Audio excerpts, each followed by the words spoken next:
برادران ملت اسلامیہ، السلام علیکم ورحمۃ اللہ وبرکاتہ۔ الحمدللہ الحنان المنان الذي خلق الانسان وعلمه البيان، والصلاة والسلام على رسوله سید الانس والجان وعلى آلہ واصحابہ ذوی الخیر والاحسان، اما بعد فاعوذ باللہ من الشیطان الرجیم، بسم اللہ الرحمن الرحیم۔ یا ایتها النفس المطمئنہ ارجعی الی ربک راضیۃ مرضیہ فادخلی فی عبادی وادخلی جنتی، صدق اللہ مولانا العظیم۔ بارگاہ رسالت معاب صلی اللہ تعالی علیہ وسلم میں درود پاک کا ہدیہ پیش کریں۔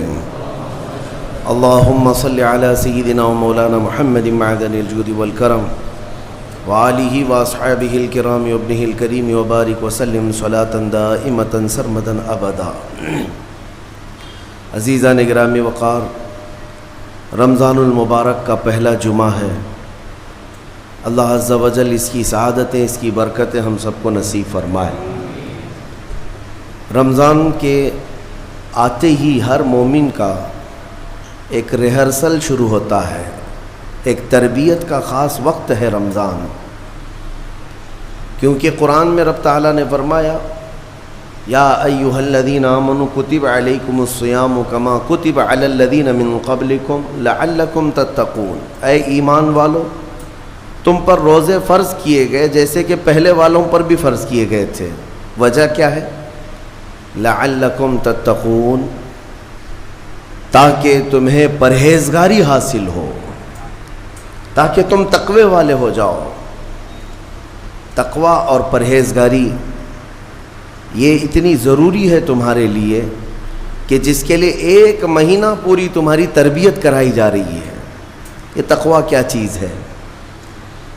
میں آپ سے اگر کہوں کہ یہ بنیاد ہے تمام اعمال کی، تقوی جو بھی عمل کریں آپ، تقوی جو ہے یہ بنیاد ہے۔ تقوی کا مطلب ہے اللہ کا خوف، اللہ کا خوف، یا جو بھی عمل کرتا ہو وہ صرف اللہ کے لیے کرتا ہو، یہ تقوی ہے۔ اور یہ ہر عمل کے لیے ضروری ہے، ہر عمل کے لیے۔ نماز میں تقوی ضروری ہے، روزے میں تقوی ضروری ہے، حج میں تقوی ضروری ہے۔ آپ دیکھیں حج کا سفر جب کرنا ہو تو رب تعالیٰ نے فرمایا وَتَزَوَّدُوا، توشہ ساتھ میں لے لینا۔ سفر پر جا رہے ہو حج کے لیے، ساز و سامان توشہ ساتھ میں لے لینا، لیکن ساتھ میں ہی کون سا توشہ اچھا ہے؟ یعنی روٹی، سالن، چاول یہ توشہ، کپڑے لتے، حاجات یہ توشہ؟ خود رب تعالیٰ فرماتا ہے فَإِنَّ خَيْرَ الزَّادِ تَقْوَىٰ، سب سے بہترین توشہ تقوی ہے۔ یہ تقوی کی ہر جگہ پر اللہ تبارک و تعالیٰ نے تاکید فرمائی۔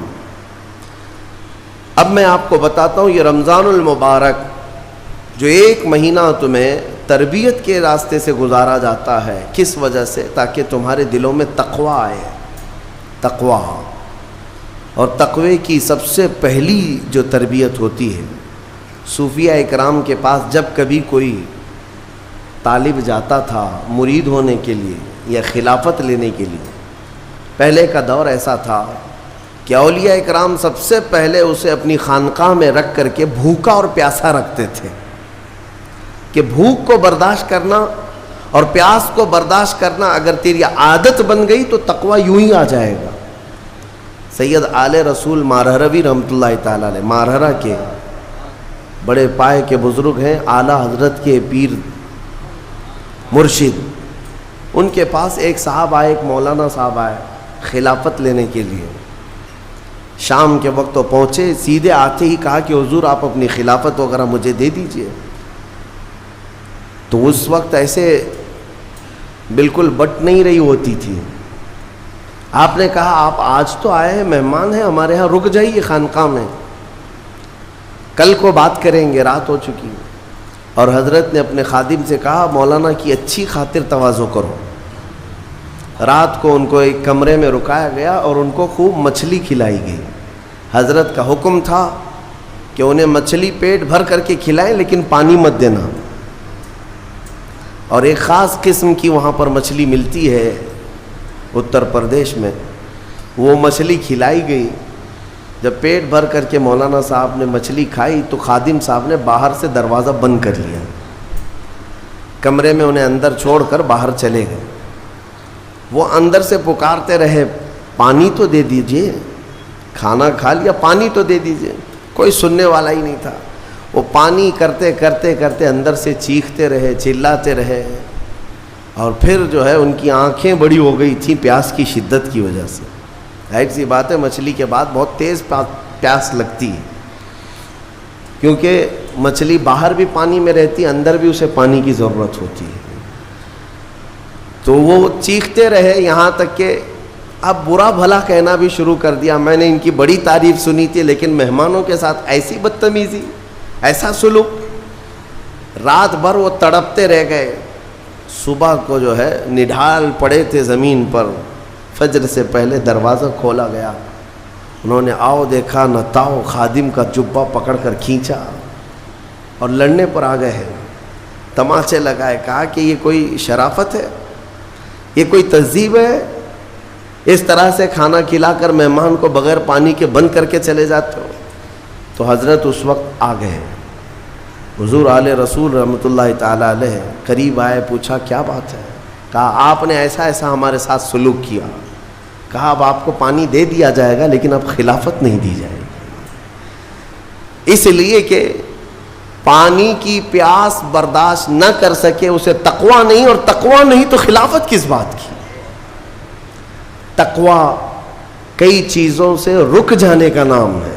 حضرت عمر فاروق رضی اللہ تعالیٰ عنہ سے پوچھا گیا تقویٰ کیا چیز ہے؟ تو آپ فرماتے ہیں کہ یوں سمجھو کہ ایک راستہ ہے جس میں دائیں جانب بھی کانٹے ہیں، بائیں جانب بھی کانٹے ہیں، سامنے تمہاری منزل ہے. دونوں راستوں سے کانٹوں سے اپنے جسم کو بلکہ اپنے کپڑوں کو بچا کر کے نکل جانا، یہی تقویٰ ہے.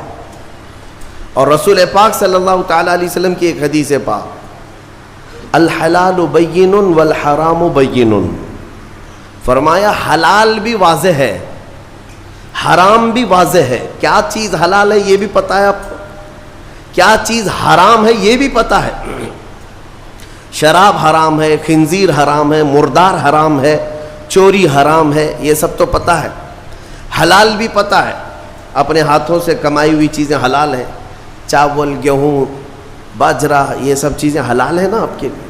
پھلوں میں بہت ساری حلال ہے، جانوروں میں جو حلال ہے وہ سب پتہ ہے.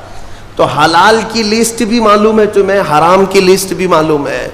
حضور پاک صلی اللہ علیہ وسلم فرماتے ہیں ان دونوں کے بیچ میں کچھ چیزیں ہیں جن کے بارے میں پتہ نہیں چلتا حلال ہے کہ حرام ہے. ان چیزوں کو چھوڑ دینے کا نام تقویٰ ہے. بعض لوگ کیا سمجھتے ہیں حرام کو چھوڑ دینا تقویٰ ہے. ارے میاں حرام کو چھوڑنا تو مسلمان کی شان ہے، ضروری ہے. تم شراب نہیں پیتے تو یہ تقویٰ نہیں ہے، یہ تو اسلام کا حکم ہے. تم جوا نہیں کھیلتے، چوری نہیں کرتے، یہ تو اسلام کا حکم ہے تمہارے اوپر. لیکن کچھ ایسے شک والی چیز سے بھی بچ جاتے ہو، اس کو کہتے ہیں تقویٰ. وہ تقویٰ ہے. تقوی کی بہت ساری مثالیں ہیں، لیکن میں آپ کے سامنے ابھی رمضان کے متعلق عرض کرنے جا رہا ہوں کہ جیسے گزشتہ میں نے ایک تفسیر میں بھی عرض کیا، بعض لوگوں کو ایسا لگتا ہے کہ رمضان میں لوڈ شیڈنگ ہوتی ہوگی، کچھ خزانہ خدا میں بچت کے لیے لوگوں کو بھوکا اور پیاسا رکھا جاتا ہے، کچھ رزق بچا لیا جائے. نادانو، اللہ رب العزت جو پوری کائنات کا رزاق حقیقی ہے، اسے کسی چیز کی کمی نہیں ہے. یہ روزے جو فرض کیے گئے خزانے میں بچت کے لیے نہیں بلکہ ہمارے جسموں کی اور ہماری روحوں کی اصلاح کے لیے، ہماری روحوں کی اصلاح اور جسموں کی اصلاح کے لیے ہمیں تقویٰ ملے. میں آپ کو بتاتا ہوں، ایک سوال میں آپ سے پوچھتا ہوں. آج رمضان میں یہ بہت ضروری ہے کیونکہ رمضان ہونے کے بعد بھی سب کو پتہ ہے کہ چاند دکھتے ہی اللہ شیطانوں کو قید کر لیتا ہے. یہ سب کو پتہ ہے. حدیث پاک میں بھی سرکش جنات اور شیطان دونوں قید ہو جاتے ہیں، ان کو قید کر دیا جاتا ہے، جب تک چاند نہیں دکھے گا یہ نہیں آئیں گے۔ لیکن جو 11 مہینے ہم بلیم ڈالتے تھے شیطان پر کہ ہم سے برائیاں ہو گئی، گناہ ہو گئی، کیوں؟ ارے شیطان ایسا کرا دیا، شیطان ویسا کرا دیا۔ اب رمضان میں کون کرا رہا ہے؟ شیطان تو ہے نہیں، پھر فجر میں سوتا کیوں ہے؟ بغیر نماز پڑھے ٹانگ پھیلائے ویسی نماز قضا کر رہے، کون سا شیطان تمہیں سلایا؟ ابھی تو شیطان ہے نہیں۔ ابھی بھی بہت سارے لوگ چوری کا کھانا نہیں چھوڑتے، بہت سارے لوگ جھوٹ، دغا، غیبت یہ رمضان میں بھی نہیں چھوڑتے ہیں۔ تو یہ ان کو کون سا شیطان کروا رہا ہے؟ کون سا شیطان یہ برائیاں کرواتا ہے؟ اس کے جواب کے لیے ایک چیز سمجھنا ضروری ہے۔ یہ بات تو مشہور ہے کہ ساری برائیاں شیطان کرواتا ہے، ابلیس کرواتا ہے نا؟ لیکن آپ کو وہ واقعہ معلوم ہے جب آدم علیہ السلام کو اللہ تعالیٰ نے پیدا کیا اور سارے فرشتوں سے کہا کہ سجدہ کرو، کل ہی کی تفسیر میں نے عرض کیا، اس میں ابلیس بھی تھا۔ ابلیس بھی اس وقت بہکا ہوا نہیں تھا، گمراہ نہیں تھا، وہ اچھا تھا۔ ابلیس تو بہت عبادت کرنے والا تھا اللہ تعالیٰ کی، تو اس نے اللہ کے حکم کو ٹال کر آدم کو سجدہ نہیں کیا، غرور میں کھڑا رہا، نافرمانی کیا۔ تو اب میں یہ سوال کرتا ہوں کہ ہر ایک کو گمراہ کرنے والا شیطان ہے، تو شیطان کو کس نے گمراہ کیا تھا؟ اس کو کس نے روکا سجدہ مت کرنا آدم کو؟ کوئی ہے بہکانے والا؟ ارے وہ تو پہلا ابلیس ہے، اس سے پہلے تو کوئی ابلیس تھا ہی نہیں، اس سے پہلے تو کوئی شیطان تھا ہی نہیں۔ شیطان کو کس نے روکا کہ تو بڑا ہے، تو بلند ذات والا ہے، آدم مٹی سے بنا ہے؟ یہ خیال کس نے ڈالا؟ کون سا شیطان تھا اس سے پہلے؟ یہی بات سمجھنے کی ہے۔ محدثین نے مفسرین نے فرمایا ابلیس کو جس چیز نے سجدہ کرنے سے روکا وہ نفس امارہ ہے، وہ نفس ہے جو آج بھی تمہارے ساتھ ہے۔ ہاں شیطان تو قید ہو جاتا ہے رمضان کے شروع ہوتے ہی، لیکن نفس تو ساتھ میں رہتا ہے۔ اب پتہ چلا کہ رمضان میں جو کچھ بھی غلطیاں یا کوتاہیاں یا گناہ کچھ لوگوں سے سرزد ہوتے ہیں تو یہ نفس کے پجاری ہیں، نفس ان کے ساتھ ہے، یہ نفس کی غلامی میں آ گئے اور نفس کے شکار ہو گئے۔ اسی لیے قرآن میں اللہ تعالیٰ نے اپنے رسول سے بھی یہ فرمایا اَرَأَيْتَ مَنِ اتَّخَذَ إِلَٰهَهُ هَوَاهُ أَفَأَنْتَ تَكُونُ عَلَيْهِ وَكِيلًا۔ اے رسول کیا آپ نہیں دیکھتے کچھ لوگ ایسے ہیں جنہوں نے اپنے نفسانی خواہشات کو اپنا خدا بنا لیا ہے، اپنی خواہشات کو اپنا خدا بنا لیا ہے۔ اے رسول کیا آپ ایسوں کی سفارش کریں گے، ایسے لوگوں کی وکالت کریں گے؟ یعنی رب تبارک و تعالیٰ نے یہ فرمایا کچھ لوگ وہ ہیں جو اپنی خواہشات کی پوجا میں ہیں۔ کیا مطلب خواہشات کی پوجا؟ کیا مطلب ہے اپنے خواہشات کے پیچھے چلنا؟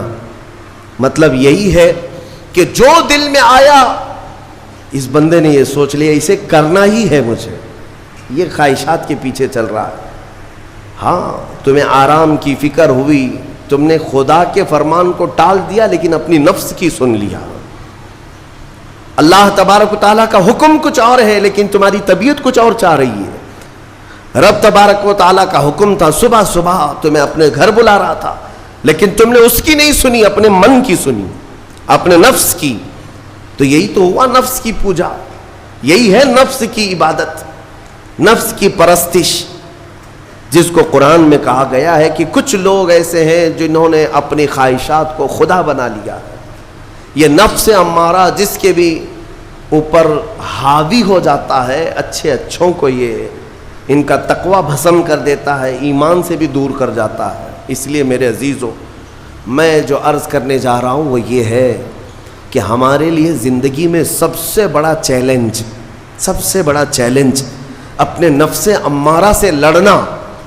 آپ کو پتہ ہے رسول پاک صلی اللہ تعالیٰ علیہ وسلم ایک جہاد سے جب واپس مدینے تشریف لا رہے تھے، وہ جہاد بہت سخت تھا، صحابہ زخمی تھے، بہت گھماسان کی لڑائی ہوئی تھی، لیکن جب واپس مدینے آ رہے تھے تو میرے آقا نے ایک جملہ فرمایا تھا، رجعنا من الجہاد الاصغر الى الجہاد الاکبر، اے میرے صحابہ ہم چھوٹے جہاد سے بڑے جہاد کی طرف جا رہے ہیں۔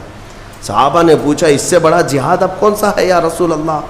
میرے آقا صلی اللہ علیہ وسلم فرماتے ہیں، اے میرے صحابہ اپنے نفس سے لڑنا اب یہ بڑا جہاد ہے، نفس سے لڑنا بڑا جہاد ہے۔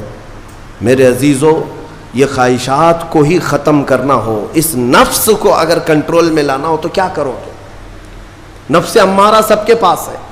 قرآن میں مولا فرماتا ہے وَمَا أُبَرِّئُ نَفْسِي إِنَّ النَّفْسَ لَأَمَّارَةٌ بِالسُّوءِ إِلَّا مَا رَحِمَ رَبِّي۔ کوئی اپنے نفس سے بچ نہیں پائے گا سوائے وہ شخص جس پر میرا رب رحم فرمائے۔ اللہ کا رحم جس پر ہو گیا وہ اپنے نفس سے بچ جائے گا۔ میں آپ کو ایک دعا بتاتا ہوں، حضور پاک صلی اللہ علیہ وسلم اگر دعا کرتے تھے تو اس سے آپ کو اندازہ ہو جائے گا کہ یہ کتنی امپورٹنٹ چیز میں آپ کے سامنے کہہ جا رہا ہوں۔ کون سی؟ حضور جب دعا کرتے تھے تو یوں کہتے تھے اللہ کی بارگاہ میں، اللہم لا تکلنی الی نفسی طرفۃ عین، اے اللہ تو مجھے میرے نفس کے حوالے ایک منٹ کے لیے بھی مت دینا، تو اپنی حفاظت میں رکھ۔ حضور جب یہ دعا کرتے تھے کہ مجھے میرے نفس کے حوالے ایک منٹ کے لیے، طرفۃ عین کہتے ہیں پلک جھپکنے کے برابر، اتنے ٹائم کے لیے بھی اے اللہ تو مجھے میرے نفس کے حوالے مت کرنا، تو اپنی حفاظت میں رکھ۔ سید الانبیاء جب یہ دعا کرتے ہیں تو اندازہ کرو اے مومنو، نفس کی تباہ کاریاں کیا کیا ہیں، یہ کتنوں کو ہلاک کر دیتا ہے، کتنوں کا عمل ضائع کرتا ہے، کتنوں کا ایمان ختم کرتا ہے۔ اب میں جو بات کہہ رہا ہوں وہ یہ توجہ سے سنو، یہ نفس امارہ جس نے شیطان کو بھی گمراہ کیا، شیطان کو بھی بہکا دیا، یہ نفس آدم کو سجدہ نہ کرنے کا جو غرور پیدا کیا یہی نفس امارہ تھا۔ اس نفس امارہ کو اگر کوئی کنٹرول کرا سکتا ہے تو وہ ماہ رمضان المبارک ہے۔ بس یہی ہے رمضان کی فضیلت۔ رمضان المبارک اس لیے تمہیں دیا گیا کہ بڑی بڑی طاقتیں تمہارے نفس کو قابو میں نہیں کر پائیں گی، لیکن رمضان کے روزے تمہیں کنٹرول میں لے آئیں گے، کنٹرول میں لائیں گے۔ اب سمجھ میں آیا کہ روزے کیوں رکھائے جا رہے ہیں؟ ارے گرمیوں کی شدت ہے، ادھر حلق سوکھا جا رہا ہے، پیٹ پیٹ سے لگ جاتا ہے۔ ان لوگوں کو پوچھو روزہ کیسا ہوتا ہے جو مزدوری کرتے ہیں، ان لوگوں سے پوچھو جو دن بھر کام کاج کرتے ہیں۔ میرے عزیزوں، روزے رکھنے کے بعد کیا رب تبارک و تعالی کسی کو اس کی طاقت سے زیادہ تکلیف دینا چاہتا ہے؟ نہیں میرے عزیزوں، وہ رحمان ہے۔ اس نے جب تمہیں ماں کے پیٹ میں 9 مہینے رزق دیا تو کیا کائنات میں نہیں دے گا؟ تمہیں ماں کے پیٹ میں بھی رزق دیتا رہا۔ تم جب دنیا میں آئے تمہارے ماں کے سینے میں خون سے دودھ کس نے بنایا؟ تمہارے رزق کا انتظام کرنے والا وہ خدا۔ اگر تمہیں حکم دیتا ہے کہ صبح سے لے کر شام تک بھوکے رہو تو یہ اس کا ظلم نہیں بلکہ یہ عین کرم ہے، اللہ تبارک و تعالیٰ کا رحم ہے تم پر کہ وہ مولا ہماری اصلاح چاہتا ہے کہ ہمارے اندر تقوی آ جائے، جسم میں بھی اور روح میں بھی۔ اب ایک اور بات میں آپ کو بتا دوں، میں نے ایک بات پڑھی تھی نفس کے متعلق، یہ نفس امارہ، اسی لیے امام غزالی رحمۃ اللہ تعالیٰ علیہ نے فرمایا اللہ کی جو مخلوق ہے وہ 3 طرح کی ہے، ایک فرشتے، دوسرے انسان، تیسرے جانور۔ یہ 3 الگ الگ قسم کی مخلوق ہیں، کیونکہ اللہ تعالیٰ نے تینوں کو جو چیزیں دی ہیں ان میں فرق ہے۔ فرشتوں کو اللہ نے عقل دیا ہے، نفس نہیں ہے۔ نفس، شہوت، برائی کرنے کی خواہش فرشتوں کے اندر ہے ہی نہیں، وہ سوچ بھی نہیں سکتے برائی کرنے کا۔ فرشتوں کو اللہ نے عقل دیا ہے، اور عقل عزت والی چیز ہے۔ اور جانوروں کو اللہ نے نفس دیا ہے، عقل نہیں، عقل والے نہیں ہیں جانور، عقل والے نہیں، لیکن نفس ہے، شہوت ہے، شہوت بھی ہے، نفس بھی۔ لیکن انسان ایک ایسی مخلوق ہے جسے اللہ نے عقل بھی دیا ہے، نفس بھی دیا۔ مطلب یہ ہے کہ تمہیں اللہ نے ایک چیز فرشتوں والی دی ہے, ایک چیز جانوروں والی بھی دی ہے, دونوں تمہارے اندر ہے, عقل بھی ہے, نفس بھی ہے. لیکن امام غزالی فرماتے ہیں توجہ, جو بندہ نفس ہونے کے باوجود گناہوں سے اپنے آپ کو بچا لیا, وہ بندہ فرشتوں سے بھی افضل ہے. کیوں؟ فرشتے اس لیے بچے ہوئے ہیں کہ ان کے پاس نفس ہے ہی نہیں, اور تم بچ رہے ہو تو کمال کی بات ہے. نفس ہوتے ہوئے بھی گناہ سے بچ گیا تو اس انسان کا مقام فرشتوں سے بھی اعلیٰ ہے. لیکن ساتھ ہی امام غزالی یہ بھی فرماتے ہیں عقل ہونے کے باوجود اگر گناہوں سے نہیں بچتا تو پھر وہ جانوروں سے زیادہ ذلیل ہے, کتے اور خنزیر سے بھی گیا گزرا ہے. کیونکہ جانور تو بیچارہ معذور ہے, اسے عقل نہیں ہے, نفس ہے. تمہارے پاس عقل ہے, اس کے باوجود حرام کاریاں کر رہے ہو تو جانوروں سے زیادہ گر گئے. فیصلہ تمہارے ہاتھ میں ہے کہ تم کون سی زندگی گزارنا چاہتے ہو, کون سی, کہ تم نفس کے پجاری بن جاؤ یا عقل کا صحیح استعمال کر کے فرشتوں والی صفات پر عمل کرو. عزیزان گرامی وقار, نفس اور عقل یہ جو دو چیزیں ہیں ان کو میں آپ کے سامنے تھوڑا سا کھول کر کے عرض کرتا ہوں.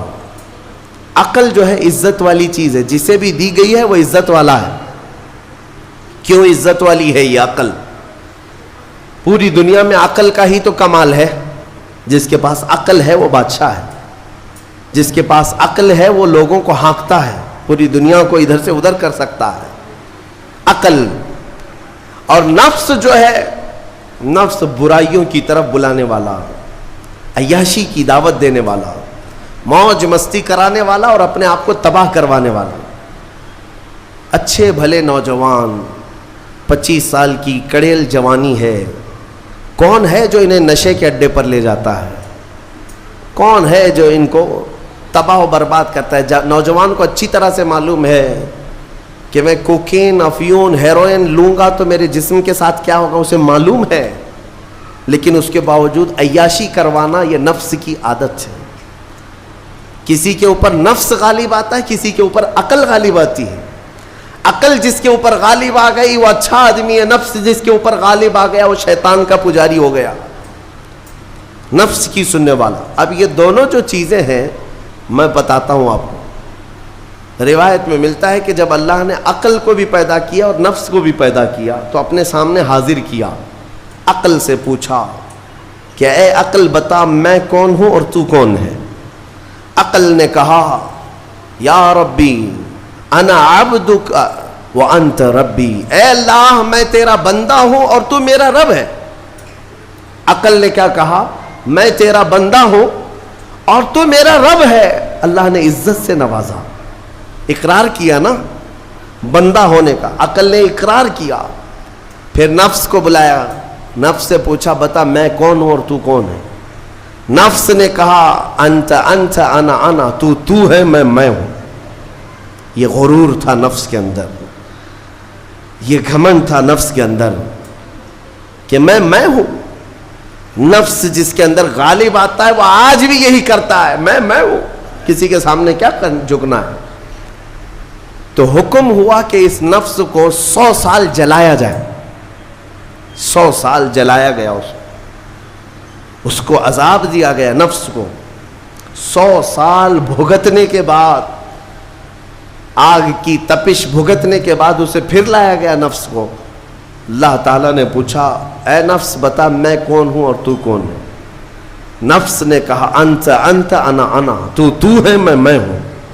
غرور نہیں ٹوٹا, گھمنڈ نہیں ٹوٹا.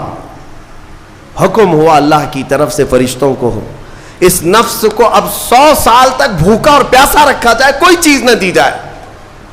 اسے سخت سزا دی گئی. بھوک اور پیاس کی نفس کو کوئی چیز نہیں دی گئی. 100 سال کے بعد پھر اس کو حاضر کیا گیا, پوچھا گیا بتا کون ہوں میں؟ نفس نے کہا اے اللہ تو میرا خدا ہے, میں تیرا بندہ ہوں.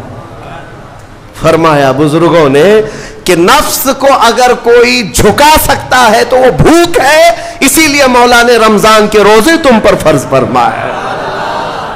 نفس کو جھکا سکتے ہو, نفس کو کنٹرول میں لا سکتے ہو تو بھوک کے ذریعے سے. ہاں یہ بھوک اور پیاس یوں ہی نہیں دی گئی ہے. دنیا اگر سمجھتی ہو کہ مسلمانوں کو یہ بھوکا اور پیاسا رکھوایا جا رہا ہے تو انہیں کیا خبر ہے کہ روح کسے کہتے ہیں, نفس کسے کہتے ہیں. جو آلریڈی غلاظت میں پڑے ہوئے انہیں کیا سمجھ ہے. لیکن الحمدللہ ہمارا تصور ہے آخرت کا, ہمارے ہاں تصور ہے جنت کا, ہمارے ہاں تصور ہے جہنم کا, اللہ کی بارگاہ میں حساب کا. اس لیے ضروری یہ بن پڑتا ہے کہ ہم اپنی دنیا میں ہی اصلاح کریں. میرے عزیزوں, اس نفس کی جو تباہ کاریاں ہیں اس سے بچنا ہر نوجوان کے لیے آج ضروری ہے. تم روزوں کو ہلکے میں مت لو. اس سے پہلے بھی میں کہا کرتا تھا, آج پھر سے میں ریپیٹ آپ کے سامنے کہتا ہوں, مسلمان کے لیے روزے جو فرض کیے گئے آپشنلی نہیں ہے میرے عزیز. یہ آپشنلی نہیں ہے, اختیاری نہیں ہے. جسے چاہے وہ رکھے, جسے چاہے وہ چھوڑے. ہاں ہمارے یہاں معاشرہ ایسے ہی ہے نا. ہاں صبح اٹھ کر کے لوگ پوچھتے رہتے ہیں روزہ ہے, روزہ ہے. کیوں پوچھ رہے ہو روزہ ہے؟ مسلمان ہے تو روزہ فرض ہے, روزہ فرض ہے. اگر میں آپ کو پوچھوں اچھا لگے گا؟ انسان ہو اچھا لگے گا, سامنے دکھ تو رہا ہے انسان ہے, پھر کیا پوچھنا ہے. مسلمان کے لیے روزہ ایسا ضروری ہے جیسے اس کے لیے انسان ہونا ضروری ہے. وہ روزے چھوڑتا کیوں؟ ہاں چند ہی چیزیں ہیں جہاں تخفیف دی گئی ہے شریعت میں. وہ سفر ہے یا مرض ہے, ایسا مرض کہ جس سے وہ نہیں برداشت کر پاتا, اس میں اللہ تعالیٰ نے اسے چھوٹ دی ہے, رخصت دی ہے. یا حاملہ عورت ہے, یا دودھ پلانے والی عورت ہے, یا پھر اب بہت سارے لوگ ایسے ہیں جو ہٹے کٹے ہیں, تندرست ہیں, توانا ہیں, روزے چھوڑے ہوئے ہیں. میرے عزیز, سب ہونے کے بعد اگر روزہ چھوڑنے کی کسی کو رخصت ہے نا, تو وہ صرف ان عورتوں کو جن کی ماہواری آتی ہے مہینے میں یا بچے کے بعد. حیض و نفاس والی عورتوں کے لیے روزہ نہیں ہے. تو میں ان لوگوں سے پوچھتا ہوں, کیا تمہاری بھی ایسی کیفیت ہے جو تم روزہ چھوڑے گھوم رہے ہو؟ ناپاک ہو, ناپاکی آئی ہے؟ نہیں ہے تو پھر کیوں روزہ چھوڑتے ہو؟ ایک روزے کو چھوڑنے کی سزا حدیث میں بتائی گئی 900 سال دوزخ میں رکھا جائے گا. 900 سال. اب کیلکولیٹ کرو, اگر تمہاری زندگی کے روزے قضا ہیں تو کتنے 100 سال جائیں گے. اسی لیے میرے عزیزو, جب تک طاقت ہے روزے فی الحال کے رکھو ہی رکھو. اگر پیچھے کے چھوٹے ہیں تو اسے بھی پہلے کمپلیٹ کر لو, ورنہ قیامت کے دن کی سزائیں نہیں برداشت کر پاؤ گے, بھگت نہیں پاؤ گے. یہ ہم جو بار بار کہتے ہیں آپ کے روزہ رکھنے سے میرا کیا ہے, ہم تنبیہ صرف اس لیے کرتے ہیں کہ قیامت کے دن اللہ تعالیٰ کے عذاب میں گرفتار نہ ہو جاؤ, عذاب میں گرفتار نہ ہو جاؤ. اور ہمارے بزرگوں نے ہمیں تعلیم دی ہے کہ اللہ تعالیٰ جب 11 مہینے کھلاتا پلاتا ہے اور وہی مولا 1 مہینہ اگر حکم دے تو یہ کس قدر بندے کی ناانصافی ہے کہ اپنے مولا کے حکم کو پیٹ پیچھے ڈالتا ہے اور پھر کھاتا پیتا رہتا ہے. کیا اسے اپنے رحمان کی رضا کی اتنی بھی فکر نہیں ہے کہ یہ میرے مولا کی رضا ہے روزہ؟ اسی لیے تو اس مولا نے فرمایا روزہ میرے لیے ہے اور اس کی جزا کچھ نہیں, میں خود بندے کا ہو جاؤں گا. الصوم لی وانا اجزا بہ. اور ایک حدیث میں عجزی بھی پڑھا گیا, یعنی روزہ میرے لیے ہے اور میں ہی اس کی جزا ہوں, میں ہی اس کی جزا ہوں. مطلب یہ ہے کہ دوسرے اعمال کی جزا میں جنت ہے, محلات ہے, الگ الگ ثواب ہے, لیکن روزے کے متعلق مولا نے فرمایا میں خود ہی اس کی جزا ہوں. تجھ سے تجھی کو مانگ کر مانگ لی ساری کائنات, جس کا خدا ہو گیا اس کی ساری کائنات. میرے عزیزوں, اللہ تبارک و تعالیٰ اگر کسی بندے کا ہے تو پھر اس کے کیا کہنے. اچھا, ایک اور اس میں حکمت یہ ہے, روزہ جو رکھا جاتا ہے یہ بندے اور اللہ کے بیچ کا راز ہے, دوسرے کسی کو پتہ نہیں. میرا روزہ آپ کو نہیں معلوم, آپ کا روزہ مجھے نہیں معلوم. چہرہ دیکھ کر کے کچھ بھی کہا جا سکتا ہے. ہاں, چہرہ دیکھ کر کسی کا روزہ پتہ چلے گا. آپ کل سحری کر کے نیت کر کے روزے سے آئے ہیں, کسی کی پیشانی پہ تو لکھا نہیں ہے کہ یہ روزے دار ہے. آپ نے کہا ہم نے مان لیا, لیکن حقیقت کیا ہے یہ تم جانو گے, اللہ ہی جانے. بہت سارے تمہارے پاس موقع ایسے آتے ہیں جب ایک ایک گھونٹ نگل سکتے ہو. وضو کے بیچ میں, غسل کے بیچ میں, جب کوئی نہ دیکھ رہا ہو تب چٹکیاں لے کر اندر ڈال سکتے ہو, کوئی نہ دیکھ رہا ہو. لیکن بندے اور مولا کے درمیان کا ایک راز ہے روزہ. اسی وجہ سے ایک حدیث میں ملتا ہے قیامت کے دن جب ایمان والوں کو جمع کیا جائے گا اور جن کی بخشش ہو جائے گی تو ان میں ایک جماعت ایسی ہوگی جو جنت کی طرف اڑتے ہوئے جا رہے ہوں گے اور جنت میں پہنچ جائیں گے, کسی کو نظر نہیں آئیں گے, بہت تیزی سے وہ جنت پہنچ چکے ہوں گے. باب الریان ایک دروازہ ہے جو صرف روزے داروں کے لیے, جن کے روزے اللہ کی بارگاہ میں پسند آ گئے, وہ دروازہ صرف ان کے لیے. وہاں پہنچ چکے ہوں گے, بہت سارے اہل اللہ, بڑے بڑے مقامات والے وہاں موجود ہوں گے. پوچھیں گے تم کہاں سے آئے, کون سے راستے سے آئے؟ نہ وہاں نظر آئے نہ راستے میں نظر آئے, یہاں کیسے پہنچے؟ تو وہ کہیں گے کہ اللہ تبارک و تعالیٰ نے ہمیں روزوں کی وجہ سے یہ مقام دیا. رب تعالیٰ کی طرف سے ارشاد ہوتا ہے کہ ان بندوں نے دنیا میں جو روزہ رکھا تھا وہ سب سے چھپا ہوا تھا, کسی کو پتہ نہیں تھا روزہ ہے یا نہیں. اس لیے جب میں نے ان کے روزے قبول کیے تو سب سے چھپا کر انہیں جنت کی طرف بھیج دیا. وہاں پر بھی یہ جزا دی گئی. میرے عزیزوں, فضیلتیں بہت ساری ہیں, سب کو پتہ ہے, لیکن میں جو کہہ رہا ہوں وہ یہ ہے کہ اگر اپنے نفس کو کنٹرول میں لانا ہو تو یہ روزے شرط ہیں. ایک صحابی حضور کی بارگاہ میں آئے, جوان تھے, کہا کہ یا رسول اللہ صلی اللہ علیہ وسلم, جوان ہو چکا ہوں, شادی کی عمر ہے, لیکن شادی کرنے کی طاقت نہیں, مال نہیں, اسباب نہیں, کیا کروں؟ شادی نہ کرے تو گناہوں کی طرف چلے جائیں, خواہشات ہیں انسان کی. تو جانتے ہیں میرے آقا صلی اللہ تعالیٰ علیہ وسلم نے کیا فرمایا کہ اگر استطاعت ہے تو شادی کر لے ورنہ روزہ رکھ لے.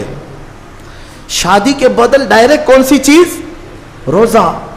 فرمایا اس لیے کہ روزہ تمہاری شہوت کو ختم کرتا ہے, تمہارے اندر صبر قائم کرتا ہے. عزیزان گرامی, حدیث پاک کا یہ مفہوم میں آپ کے سامنے رکھ رہا ہوں. تربیت میں میرے آقا نے ان نوجوانوں سے کہا جن کی شہوت غالب ہے, جو گناہوں کی طرف زیادہ جا سکتے ہیں, ان کے لیے فرمایا گیا وہ روزہ رکھیں, کنٹرول میں رہیں گے. صرف رمضان کا ہی نہیں, سال میں اور بھی دنوں میں روزہ رکھو تاکہ تمہارا نفس قابو میں رہے, کنٹرول میں رہے. میں چند مہینے پہلے کچھ نوجوانوں کی کثرت کو دیکھ رہا تھا جو اپنے جسم کو شیڈول بنانے کے لیے, مینٹین کرنے کے لیے ڈائٹ پلان تیار کر رہے تھے. تو اس میں ایک بہت ہی بڑے ڈاکٹر ہیں جنہوں نے ڈائٹ پلان دیا, تو اس میں انہوں نے مینشن کیا کہ ہفتے میں ایک دن بھوکا رہنا چاہیے, صبح سے شام تک. وہ نان مسلم ہے. میں نے پوچھا تھا کہ یہ آپ کے ڈائٹ پلان میں کس لیے ہے, تو انہوں نے اس کی سائنٹیفک وجہ بتائی کہ ہفتے بھر میں ہم جو کچھ بھی کھاتے ہیں کچھ ایسی چیزیں جمع ہو جاتی ہیں جن کو پگھلنے کا موقع ہی نہیں ملتا, ہم بار بار کھاتے رہتے ہیں, اس پر چیزیں جمع ہوتی رہتی ہیں. ایک دن ہفتے میں اگر اپنے پیٹ کو خالی چھوڑ دیا جائے تو فاسد مادے گل کر کے باہر نکل جائیں گے اور صحت ہمیشہ صحیح رہے گی. یہ دنیا کہہ رہی ہے. میرا مولا بغیر حکمت کے کوئی چیز تم پر فرض نہیں فرماتا. جس نے ہمارے جسموں کو بنایا, جس نے ہماری روح کو بنایا, وہی زیادہ بہتر جانتا ہے کہ ہمارے حق میں کیا چیز اچھی ہے. اس لیے اے میرے عزیزوں, اب ان نفس کے خلاف جو باتیں میں نے عرض کی ہیں, نوجوانوں, آج تمہارے لیے نہیں پوری زندگی کا سب سے بڑا چیلنج ہے, سب سے بڑا چیلنج. جو اپنے نفس امارہ سے بچ گیا وہ صحیح سلامت دنیا سے چلا گیا, ورنہ موت کے وقت بستر پر روح نکلنے سے پہلے بھی نفس امارہ بہکاتا ہے. یہ شیطان کا قریبی دوست ہے. یہ دونوں کی سانٹھ گانٹھ ہے. نفس کی اور شیطان کی دوستی بہت گہری ہے, بہت گہری ہے. اسی لیے تو شیطان جاتا ہے تو نفس اس کا کام کرتا رہتا ہے. دونوں مل کر کے انسان کو تباہ و برباد کرتے ہیں. لیکن اس کے باوجود اگر آپ بچے ہیں تو یہ اللہ کا فضل ہے تم پر, اللہ کا فضل ہے. میں بنی اسرائیل کے ایک شخص کے متعلق پڑھا تھا, بڑا عبادت گزار شخص تھا. وہ اپنے صوما کہتے ہیں جس میں عبادت کرتے ہیں، بنی اسرائیل کا وہ عبادت گزار شخص قریب 80 سال تک عبادت کیا اور باہر نہیں نکلا. شہر میں سب سے زیادہ مقبول، ہر ایک اس کے پاس دعائیں کرانے کے لیے آتے تھے. اتفاق سے اس گاؤں میں ایک گھر کے 4 بھائی تھے، وہ تجارت پر جا رہے تھے، ان کی تنہا بہن تھی گھر پر. چاروں نے سوچا ہم تجارت پر جا رہے ہیں، اپنی بہن کہاں چھوڑیں. تو چاروں نے کئی لوگوں سے مشورہ کیا اور بزرگوں سے بات چیت ہوئی تو کہا کہ وہ عابد جو شب زندہ دار ہیں، رات بھر عبادت کرتے ہیں، ان کی نگرانی میں چھوڑ کر، ان کی کفالت میں چھوڑ کر چلے جاتے. وہ چاروں آئے اور اپنی تجارت کا سفر بتایا اور کہا کہ ہماری بہن گھر پہ رہے گی، بس آپ دیکھ بھال کریں. اور وہ تجارت پر چلے گئے. یہ بہت ہی عبادت گزار شخص ہے بنی اسرائیل کا، بہت عبادت گزار. چند دن گزرے تھے کہ نفس نے یہ باتیں باہر لانی شروع کی کہ پتہ نہیں وہ خاتون اندر اکیلی کیا کرتی ہوگی، بھائی بھی نہیں، ماں باپ بھی نہیں. پھر شیطان آیا، کہا ارے کچھ تو خیال کرو، تمہارے پاس امانت دے کر گئے ہیں اس کے بھائی، تم اس سے خیر خیریت بھی نہیں پوچھتے. آپ نہ جانا اس کے پاس، محض آپ اپنی چوکھٹ سے تو اسے آواز دے کر کے پوچھ لیں کیا چل رہا ہے اس کے گھر میں. تو اس عابد نے اپنے صوما کی چوکھٹ پر آ کر اس خاتون کو آواز دی. وہ خاتون اپنے گھر کے باہر آئی، چوکھٹ پر وہ کھڑی رہی، پوچھا کیسی چل رہی ہے، خیریت ہے، طبیعت اچھی ہے. بات چیت ہوئی، اس کے بعد چلے گئے. یہ پہلی بات چیت تھی جس کے بعد اس عابد کے دل میں بات کرنے کا جذبہ اور بڑھ گیا، خواہش اور بڑھ گئی. عورت سے بات کرنے کو آج نوجوان یہ سمجھتے ہیں یہ تو فرینڈلی ہے، ہم تو ایسی دوستی میں کر رہے ہیں. تمہیں پتہ ہے یہ بہانے ہیں دوستی اور فرینڈ شپ کے، یہ سب نفس امارہ کی تباہیاں ہیں جو تمہارے دل میں بار بار شہوت پیدا کرتا ہے. اب اس 80 سالہ عبادت گزار شخص کا حال یہ تھا. دوسرے دن صبح پھر سے باہر چوکھٹ پہ آیا، اس خاتون کو بلایا بات چیت کے لیے. وہ پھر بات چیت کرنے لگی، ادھر سے بھی بات ادھر سے بھی بات. چند دن گزرے کہ اب گھنٹوں بات ہونے لگی، خیر خیریت چھوڑو، گھنٹوں بات ہونے لگی. عبادت میں بھی فرق پڑ گیا. ایک خاتون کی طرف، ایک عورت کی طرف دل کا میلان بڑھتا چلا گیا. یہ نفس ہے، نفس ہے. جہاں پیٹرول ہو اور پھر آگ ہو، ایسا نہیں ہو سکتا کہ دونوں میں ایک بھی ادھر سے ادھر ہو جائے تو آگ نہیں لگے گی، بھڑکے گی نہیں. میرے عزیزو، اس کے بعد کئی دن ایسے ہونے کے بعد شیطان ایک بزرگ کی شکل میں آ کر اس عابد سے کہا کیا کھڑے کھڑے بات کرتے ہو، اس کے گھر جاؤ، بیٹھو، تسلی دو اس کو. یہ عابد اپنے صوما سے 80 سال بعد باہر نکلا تھا اور اس خاتون کے گھر گئے. اور کھانا پینا ساتھ ہوتے ہوتے یہ نوبت یہاں آئی کہ زنا کر لیا. 80 سالہ عبادت گزار شخص زنا جیسی نحوست میں مبتلا ہو گیا، منہ کالا کر لیا. اب اس کے بعد اپنے صوما واپس آیا. اس کو تو ایسا لگا کہ میں تو مزے میں ہوں، بھائی بھی نہیں ہے اس کے، کوئی نہیں ہے. لیکن اس عورت کا حمل ٹھہرا، وہ حاملہ ہو گئی. اب اس کو ڈر لگا کہ اس کا حمل ہو گیا، کیا کیا جائے. نفس بھڑکاتا رہا، شیطان بھی ساتھ دیتا رہا. شیطان آیا اور اس نے کہا کہ ایک کام کرو، اس کا گلا گھونٹ کر مار ڈالو ورنہ تمہاری بدنامی ہوگی. یہ عابد اس کے گھر گیا، رات کو اس کے ساتھ تنہائی پا کر کے اس کا گلا گھونٹ دیا اور عورت کو ختم کر دیا. قتل دوسرا گناہ. اور اس کے بعد اسی گھر میں گڑھا کھود کر کے دفن کیا. چوری کو چھپانا پھر سے گناہ. زمین کو صاف کر دیا. واپس اپنی عبادت گاہ میں آیا. جب وہ بھائی اس کی تجارت سے واپس آئے، پوچھا ہماری بہن کہاں ہے. تو یہ رونے دھونے لگا. کہا تمہاری بہن بڑی بیمار ہو گئی تھی، علاج کرایا، نہیں بچ سکی، انتقال ہو گیا، قبرستان میں میں نے دفن کروا دیا. اور جھوٹ موٹ ایک قبر کے پاس لے گیا اور کہا یہ تمہاری بہن کی قبر ہے.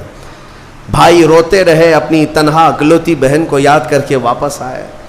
بات یوں ہی گزر گئی، لیکن نفس کی تباہ کاریاں چھپتی نہیں ہیں.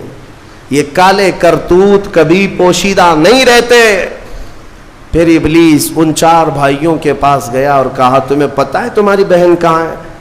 کہا وہ تو انتقال ہو گئی، اللہ کو پیاری ہو گئی۔ کون کہا؟ کہا اس عابد نے کہا وہ جھوٹ بولتا ہے، اس نے تمہاری بہن کے ساتھ منہ کالا کیا، زنا کیا اور گلا گھونٹ کر مارا اور اسی گھر کے اندر دفن کیا ہے، کھود کر دیکھ لو۔ ابلیس نے ان بھائیوں کو سب بتایا، اور جب ان بھائیوں نے زمین کھودی تو لاش سڑی گلی موجود تھی۔ اللہ اکبر! اب زمین کے پیروں کے نیچے زمین کھسک گئی۔ کیا اللہ والا ایسا بھی کر سکتا ہے؟ اتنا عبادت گزار؟ پھر لوگوں کو جمع کیا گیا، سبوں نے دیکھا تو اس کے بعد غصے میں سارے لوگ بپھر گئے اور سب کے سب ٹوٹ پڑے اس سوما پر، اور اسے کھینچ کر کے باہر لایا گیا اور اس سے پوچھا گیا۔ اخیر میں مار توڑ کے بعد اس نے اقرار کر لیا کہ ہاں میں نفس کے دھوکے میں آ گیا تھا، مجھ سے یہ گناہ ہو گیا ہے، غلطی ہو گئی ہے۔ ساری قوم نے مل کر اس کا چہرہ کالا کیا اور اس کو پھانسی پر چڑھایا۔ جب پھانسی پر لٹکانا تھا دنیا تماشا دیکھ رہی تھی، بچے تالیاں بجا رہے تھے، لوگ پتھر پھینک رہے تھے، لیکن اس وقت بھی سامنے شیطان آیا اور اس کا نفس بھی تھا، یہی نفس امارہ ہے۔ دونوں نے مل کر کے کہا کہ اے عابد اب بھی تیری حفاظت ہو سکتی ہے، بچ جائے گا تو اس پوری بلا سے تجھے ہم نکال لیں گے۔ اس نے پوچھا کیسے؟ کہا دیکھ تو جتنی عبادت خدا کی کیا 80 سال، اس خدا نے تجھے کچھ نہیں رکھا، اس حالت تک لے آیا، کاش تو ہماری عبادت کر لیتا، ہمیں خدا مان لیتا تو چٹکی میں تجھے نکال لیتے۔ نفس کی سن لیا اس عابد نے، کہا صحیح بات ہے، اتنے سالوں تک خدا کی عبادت کرتا رہا پھر بھی پھنسا ہوں، کچھ بھی اچھا نہیں ہو رہا ہے میرے ساتھ، ایک غلطی ہوئی اس کی سزا ہی ہو رہی ہے، نفس صحیح کہہ رہا ہے۔ اس نے اپنے نفس کی مانی اور شیطان سے کہا تو ہی میرا خدا ہے، تجھ سے میں سجدہ کروں، مجھے اس بلا سے نکال لے۔ جیسے ہی اس نے یہ کہا شیطان تالیاں مارتا ہوا چلا کہ میرا کام مکمل ہو گیا، ادھر لوگوں نے اسے پھانسی پر چڑھا دیا۔ ابتدا آنکھوں سے شروع ہوئی، باتوں سے شروع ہوئی اور کفر پر خاتمہ ہوا۔ موت کس بات پر ہوئی؟ کفر پر موت ہوئی۔ لوگ ہلکے میں لیتے ہیں کہ یہ یوں ہی مزے کی زندگیاں ہیں۔ میرے عزیزوں نفس سے الرٹ رہو، اس نفس نے اچھے اچھوں کا تقوی بھسم کر دیا، کئی لوگوں کی عبادتیں ضائع کر دیں، عورت کے فتنے سے، مال کے فتنے سے، حرص لالچ کے ذریعے سے اس نے ایمان کو تباہ کیا ہے۔ اور پھر میں آخر میں یہی کہتا ہوں اس نفس کو اگر کوئی کنٹرول کر سکتا ہے تو اللہ کا یہ پیارا مہمان رمضان المبارکہ ہے، یہ رمضان ہے، یہ رمضان ہے جو تمہیں نفس کی غلامی سے آزاد کرائے گا۔ اس سے خوب محبت کرو، خوب محبت کرو، قیامت کے دن ایک شکل میں آئے گا، ایک شکل میں آئے گا، خوبصورت شکل میں آئے گا، خوبصورت شکل میں آئے گا۔ اور حدیث پاک میں ملتا ہے کچھ بندے وہ ہوں گے جن کی سفارش کے لیے رمضان آئے گا، رمضان آئے گا، اور اللہ تعالیٰ رمضان کی اور قرآن کی سفارش کو کبھی رد نہیں فرمائے گا۔ جس کی سفارش میں رمضان آ گیا اس کے لیے جنت میں جانا واجب ہو جائے گا، اور کچھ لوگ وہ ہوں گے جن کے خلاف رمضان کھڑا ہو جائے گا۔ رب تعالیٰ سے کہے گا مولا میں ہر سال اس کے گھر جاتا تھا، یہ مجھے کبھی قدر کی نگاہ سے نہیں دیکھتا، میری عزت نہیں کرتا، میرا احترام نہیں کرتا۔ رمضان کچھ لوگوں کی شکایت کرے گا، وہ بندہ کہتا ہے مولا میں اس کو پہچانتا ہی نہیں، یہ کون نیا آدمی ہے؟ مولا فرمائے گا یہ میرا مہمان رمضان ہے جو ہر سال تیرے گھر آتا تھا، تو بے قدری کرتا تھا، بے احترامی کرتا تھا، اور آج رمضان تیرے خلاف کھڑا ہو گیا، اس لیے تجھے جہنم میں جانے کا پروانہ دیا جاتا ہے۔ میرے عزیزو رمضان کو اپنے خلاف سفارشی نہ بناؤ، رمضان کو اپنا حمایتی بناؤ، اس سے محبت کرو، اس رمضان کا قدر کرو، احترام کرو۔ اپنے گھروں میں جس طرح کسی باہر کے آئے ہوئے مہمان کی عزت ہوتی ہے رمضان کی عزت ہونی چاہیے۔ گھروں میں خرافات نہ ہو، بے حیائیاں نہ ہو، بچوں کو بار بار اس بات پر ٹوکو کہ بیٹا بری بات نہ کریں، رمضان ہے، اللہ کا مہینہ ہے، ہمارے بزرگ ہمیشہ یہی کہا کرتے تھے, کسی کو مارنے نہیں دیتے تھے کہ روزہ ہے, رمضان ہے, ہاتھ نہیں اٹھانا. گالی دیتے تو کہتے کہ بیٹا رمضان چل رہا ہے, گالی مت دے. یہ ہے رمضان کے احترام کے طریقے. آج یہ ہمارے معاشرے سے جا رہے ہیں. اسی لیے میں کہتا ہوں ہر بات پر تاکید کرو اپنے بچوں کو کہ رمضان ہے, رمضان ہے, اور انشاءاللہ العزیز یہ رمضان ہماری سفارش کرے گا اور مولا اس کی سفارش پر ہمیں جنت عطا فرمائے گا. وآخر دعوانا ان الحمدللہ رب العالمین.